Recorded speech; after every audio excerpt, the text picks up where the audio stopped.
Dia menyesal pula tak beli hari ini banyak-banyak. Cuma kita kena tahulah, apabila harga jadi sejarah, kita tak akan mampu beli lagi dengan harga tersebut. Sebab tu, mula sahaja kita simpan emas, dua keadaan ni akan terus berlaku kepada penyimpan-penyimpan emas. Tak boleh elak dua perkara.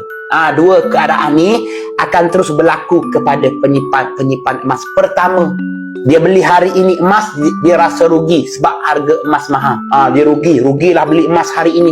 Sebab apa? Sebab harganya mahal. Tapi 3-4 tahun akan datang, 2 tahun akan datang, dia menyesal pula tak beli hari ini banyak-banyak tabungan emas.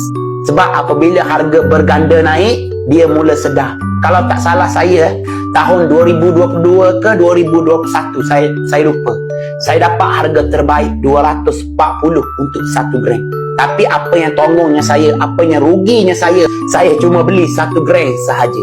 Saya menyesal sangat-sangat. Kenapa saya tak beli banyak-banyak hari itu? Hari ini dah tak boleh beli lagi dengan harga 240 1 gram. Sebab apa? Sebab harga hari itu dah pun jadi sejarah. Jadi dua penyesalan ini akan terus berlaku kepada penyimpan-penyimpan emas.